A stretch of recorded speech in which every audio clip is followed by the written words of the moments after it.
In today's video, I'd like to show you all the accessories I added to my Honda NC750X.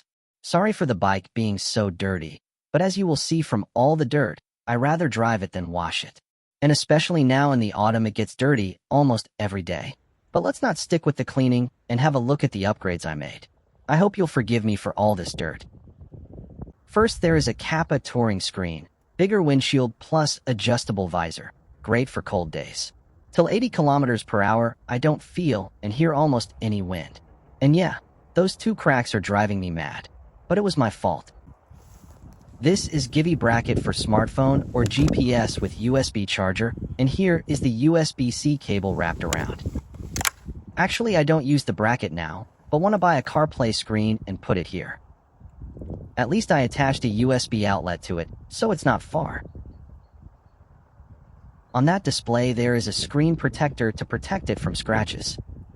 And here we have a quad lock phone holder with anti-vibration thingy to protect camera stabilization.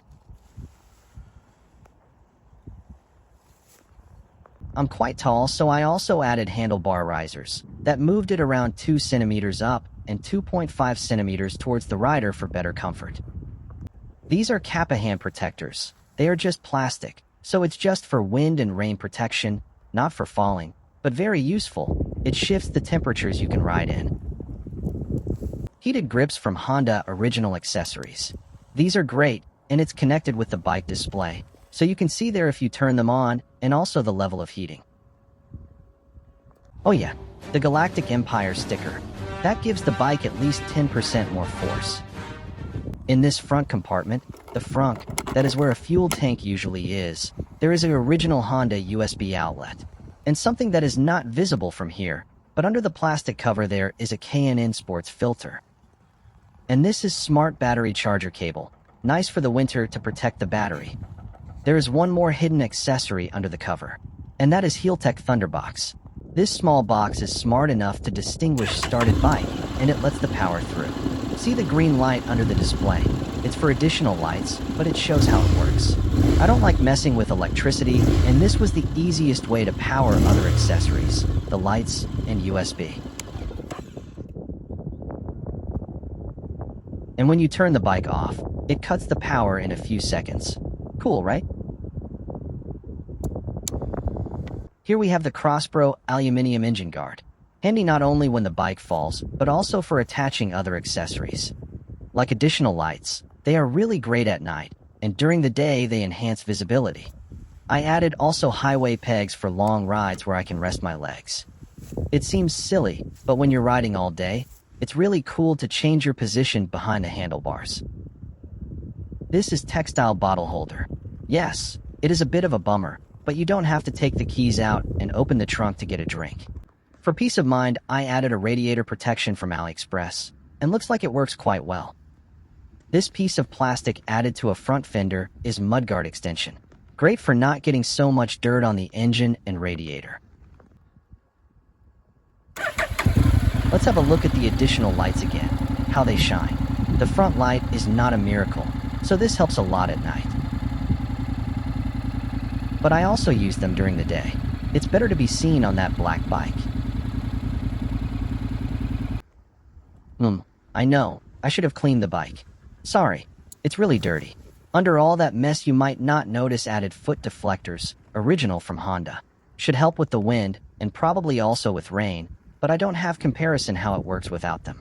Have them from the beginning.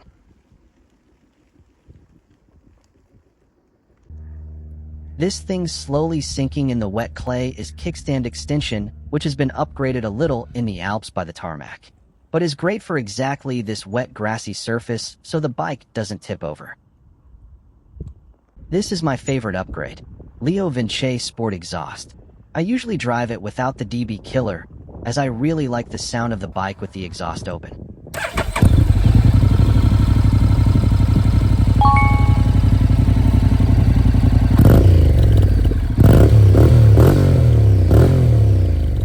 Isn't it cool?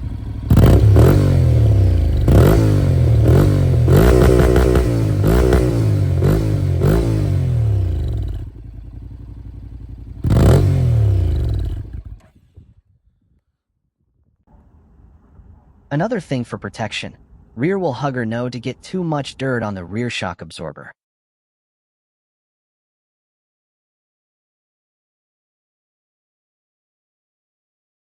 I like to have lots of storage on the bike, so I added give rack for top case and side cases. And on that there are 3 Kappa aluminium boxes. Let's have a look inside. This one is 36 liters, while both side cases are, and has also an inner cargo net in the lid. This setup is perfect for a week on the road. It can take all the necessary clothes, tools, and even spare riding shoes and jacket. And there was still space for souvenirs. Or for daily use when I need to shop for the whole family. It can take a lot of groceries. Yeah, these are stickers from my favorite Alpine passes. Let's also have a look into the top box. By the way, the top one has bars to attach anything needed, unlike the side ones. I wanted them to be more neat, as these added bars usually push into pillion legs and make the ride not comfortable. Under the left side box, there is one more hidden compartment.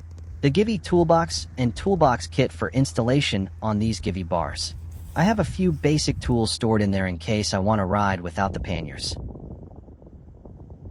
So that is all for now. What do you think is the most practical accessory? And what is most useless? Or do you have some other tip what to get? Let me know in the comments. I have some more upgrades planned to do during the winter.